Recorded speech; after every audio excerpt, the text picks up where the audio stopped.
ಈ ಅಪಪ್ರಚಾರದ ಹಿಂದೆ ನಾನು ಇದನ್ನು ಭಾಳ ಹತ್ತಿರದಲ್ಲಿ ಗಮನಿಸಿದ್ದೀನಿ. ನಾನು ಧರ್ಮಸ್ಥಳಕ್ಕೆ ಬಂದುಬಿಡ್ತೀನಿ, ಸುಮಾರು ಈಗ 2 ತಿಂಗಳಾಗಿರ್ಬೋದು. ಈಗ August end June, mid June ಅಥವಾ SIT ಫಾರ್ಮೇಷನ್ ಆಗೋಕ್ಕಿಂತ ಒಂದು 10-15 ದಿವಸ ಮೊದಲು ಈ ಮಟ್ಟಣ್ಣನವರು ನನಗೆ ಫೋನ್ ಮಾಡಿದ್ರು. ನಾನು ಯಾಕೋ ನಿನಗೆ ಹೆಲ್ಪ್ ಮಾಡಬೇಕು ಸರ್? ನಾನು ತುಂಬ ಕಷ್ಟದಲ್ಲಿದ್ದೀನಿ ಸರ್. ನಾನು ಕಷ್ಟ ಕೇಳಿದ್ರೆ ಕಣ್ಣೀರು ಹಾಕ್ಕೊಂಡ್ಬಿಡ್ತೀರಾ ಸರ್ ನೀವು? ಸರ್, ನಿಮ್ಮ ಜೊತೆ ಒಂದು ಅರ್ಧ ಗಂಟೆ ನಾನು ಮಾತಾಡಬೇಕು ಅಂತ ಹೇಳ್ದ. ಅವನು ಯಾಕೆ ಅಂದರೆ ಮೋಸ್ಟ್ಲಿ ನನ್ನನ್ನು ಅವ್ರಿಗೆ ಸಪೋರ್ಟಿಗಾಗಿ ತೊಗೊಳಕ್ಕೋ ಅಥವಾ ನನ್ನ ಹತ್ರ ಏನಾದರೂ ಒಂದು ಕಾನೂನಿನ ಇದನ್ನು ತೊಗೊಳಕ್ಕೆ ಬಂದ್ರೋ ಗೊತ್ತಾಗಲಿಲ್ಲ. ಬಟ್ ನನಗೆ ಇವರು ಹಿನ್ನೆಲೆ ಎಲ್ಲ ಗೊತ್ತಿತ್ತು, ಕೇಸು ಎಕ್ವಿಟ್ ಆಗಿರೋದು ಗೊತ್ತಿತ್ತು. ಇನ್ಸಲ್ಟ್ ಇಲ್ಲ, ಕನ್ಸಲ್ಟ್ ಇಲ್ಲ. ಇವನು ಅಲ್ಲಿ ಟ್ರೈನಿಂಗ್ ತೊಗೊಂಡ ನೋಡಿ, 1 ವರ್ಷ ತೊಗೊಂಡು ಮಟ್ಟಣ್ಣವರು ಎಂಥ ದಡ್ಡ. ನಾನು ಯಾಕೆಂದರೆ ನಾನು ಇನ್ಸ್ಟ್ರಕ್ಟರ್ ಆಗಿರೋದ್ರಿಂದ ಅವನು ಸ್ಟೂಡೆಂಟ್ ಆಗಬೇಕಾಯಿತು. ನಾನು ಸ್ವಲ್ಪ 1 ಇಯರ್ ಹೋಗಿದ್ದು ನಾನು ಸ್ಟೂಡೆಂಟ್ ಆಗಿರೋನು. ನಾನು 500 ಜನಕ್ಕೆ ಟ್ರೈನ್ ಮಾಡಿದ್ದೀನಿ Arvind. 500 people are in the city and ಸ್ಟೇಟಲ್ಲಿದೆ. ಇವನು ಅಲ್ಲಿ ಕಲಿಸಿದ್ರು ಇವನಿಗೆ, ಪತ್ತೆ ಆಗದೆ ನೀನು ಏನೇ ಕ್ರೈಮ್ ಮಾಡಿದ್ರೆ ಸುಳಿ ಬಿಟ್ಟು ಹೋಗ್ತೀಯ ಅಂತಿತ್ತು.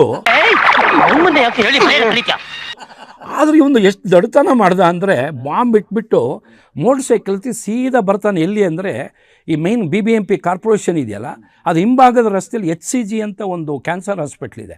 ಅದ್ರ ಆಪೋಸಿಟಲ್ಲಿ ಒಂದು STD ಬೂತಿಗೆ ಬಂದು ಗಾಡಿ ನಿಲ್ಲಿಸಿ ಹೆಲ್ಮೆಟ್ ತೊಗೊಂಡೋಗಿ ನೀನು ಇಟ್ಟುಬಿಟ್ಟು ಫೋನ್ ಮಾಡ್ತಾನೆ. ಎಲ್ಲಿ ಕಂಟ್ರೋಲ್ ರೂಮಿಗೆ ಫೋನ್ ಮಾಡ್ತಾನೆ, ನೋಡ್ರಿ ಇಂಥ ಒಂದು ಇಂಥ ರೂಮಲ್ಲಿ ಬಾಂಬ್ ಬಿಟ್ಟಿದ್ದೀವಿ ಅಂತ. ಕೇಳ್ಕೊಂಡು ಹುಟ್ಟಲ್ಲ, ಸತ್ತ ಮೇಲೆ ಅಡ್ರೆಸ್ ಕೇಳ್ಕೊಂಡು ಹೋಗಲ್ಲ, ಸಾಯೋದಕ್ಕೆ ಎದುರವನಲ್ಲ ಈ ಭಗವಾನ್. ಆ ಹೇಳಿದ ತಕ್ಷಣ ಅವನಿಗೆ ಭಯದಿಂದ ನೋಡಿ, ಅಪರಾಧಿ ಯಾವಾಗ ಸುಳಿ ಬಿಟ್ಟೋಗ್ತಾನೆ ಅಂದರೆ ಫೋನ್ ಇಟ್ಟ ಓಡೋಗಿ ಮೋಟರ್ ಸೈಕಲ್ ಹತ್ಕೊಂಡು ಹೋಗ್ಬಿಟ್ಟು ಹೆಲ್ಮೆಟ್ ಮರ್ತುಬಿಟ್ಟ. ಅಲ್ಲೇ ಹೆಲ್ಮೆಟ್ ಬಿಟ್ಟ ನೋಡಿ. ಒಬ್ಬ ಅಪರಾಧಿ ಸುಳಿ ಬಿಟ್ಟು ಹೋಗ್ತಾರೆ ಅಂದರೆ ಇವನು ಹೆಲ್ಮೆಟ್ ಬಿಟ್ಟ. ಕಂಟ್ರೋಲ್ ರೂಮ್ನವ್ರು ಏನು ಮಾಡೋದು, ತಕ್ಷಣ ಫೋನ್ ಮಾಡಿದ್ರು ಇಲ್ಲಿಗೆ. ಮೆಸೇಜ್ ಕಮಿಷನರ್ಗೂ ಹೋಯ್ತು, ವಿಧಾನಸೌಧ ಎಲ್ರಿಗೂ ಹೋಯ್ತು. ಬಟ್ ಕಂಟ್ರೋಲ್ ರೂಮಿಂದ ಯಾರೋ ಈ ಸೀನಿಯರ್ ಆಫೀಸರ್ ಇಲ್ಲಿಗೆ ಮಾಡಿದ್ದಾರೆ STD ಫೋನ್. ಈಗ ಯಾರೋ ಒಬ್ಬರು ಫೋನ್ ಮಾಡಿದ್ರಲ್ಲಪ್ಪ ಈ ನಂಬರ್ಗೆ. ಯಾವ ನಂಬರ್ ಅವರು ಬರ್ಕೊಂಡಿರ್ತಾರೆ ಅವಾಗ, STD ಇದ್ದಂಗೆ ಮೊದಲು ಪ್ರತಿ. ಸರ್ ಹೌದು ಸರ್, ಒಬ್ಬರು ಫೋನ್ ಮಾಡಿ ಅವಸರವಾಗಿ ಮೋಟರ್ ಸೈಕಲ್ ಹೋದರು ಸರ್, ಬಟ್ ಹೆಲ್ಮೆಟ್ ಇಲ್ಲೇ ಬಿಟ್ಟಿದ್ದಾರೆ ಅಂದ್ಬಿಟ್ಟ. ಹಾಗಾದ್ರೆ ಹೆಲ್ಮೆಟ್ ತೊಗೊಳಕ್ಕೆ ಬಂದರೆ ಅವ್ನು ಗಾಡಿ ನಂಬರ್ ಬರ್ಕೊ ಅಂದರು. ಅಲ್ಲಿಂದ ಅಷ್ಟು ಸಲ ಕರ್ಕೊಂಬಂದು ಕೈ ಕೊಟ್ಬಿಟ್ಟಲ್ಲ ನಮ್ಮ ಕಂಟ್ರೋಲ್ ರೂಮ್ನವರು. ಹೇಳಿ ಒಂದು 2 ನಿಮಿಷಕ್ಕೆ ಇವನು ಬಂದ. ಇವನ್ನೆಲ್ಲ ಹೋಗ್ತಿದ್ದಾಗ ಹೆಲ್ಮೆಟ್ ಇಲ್ಲ ಅಂತ ಗೊತ್ತಾಗಿದೆ. ವಾಪಸ್ ಬಂದ, ಹೆಲ್ಮೆಟ್ ತೊಗೊಳ್ತೀನಪ್ಪ ತೊಗೊಂಡು ಹೋದ. ಇವನೇನು ಮಾಡ್ದ, ಗಾಡಿ ನಂಬರ್ ಬರ್ಕೊಂಬಿಟ್ಟ STD ಬೂತ್ ಅವನು.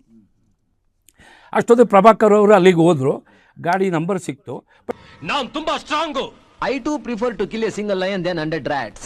ಬಟ್ ಅದು ಒಂದು 4-5 ಹ್ಯಾಂಡ್ ಚೇಂಜ್ ಆಗಿಬಿಟ್ಟಿತ್ತು. ಅದರಿಂದ 1 ದಿವಸನೋ 2 ದಿವಸ ಆಯಿತು. ಕೊನೆಗೆ ಇವನೇನು ಮಾಡಿದೆ, ಯಾವುದೋ ಟ್ರೈನಿಂಗ್ ಬಂದವನು ನಮ್ಮ ಗರುಡ ಮಾಲ್ ಇದೆಯಲ್ಲ MG ರೋಡ್ ಹತ್ರ, ಅದ್ರ ಪಕ್ಕದಲ್ಲಿ ಜೂನಿಯರ್ ಕಮಿಷನರ್ ಆಫೀಸರ್ಸ್ದು ಇದು ಕ್ಲಬ್ ಇದೆ, ಕ್ಲಬ್ಬು ಮತ್ತು ರೂಮ್ಸ್ ಇದೆ. ಅಲ್ಲಿ ಇವನು ಮಲಗಿದ್ದಾನೆ. ನಂದೇನು ಕೆತ್ಕೊಳಕ್ಕಾಗಲ್ಲ, ಹೋಗಲ್ಲ. ಇವ್ರು ಹೋಗ್ತಾರೆ, ಗಾಡಿಯಲ್ಲಿತ್ತು. ಗಾಡಿ ಆ ಓನರ್ನ ಹಿಡ್ಕೊಂಡು ಬಂದರು. ಅವನು ಹೇಳ್ದ, ಸರ್ ನಮ್ಮ ಫ್ರೆಂಡ್ ಒಬ್ಬರು ಸಬ್ ಇನ್ಸ್ಪೆಕ್ಟರ್ ಇದ್ದಾರೆ ಸರ್, ಅವ್ರು ತೊಗೊಂಡೋಗಿದ್ದಾರೆ. ಇವ್ರಿಗೆ ಆಶ್ಚರ್ಯ ಆಯಿತು.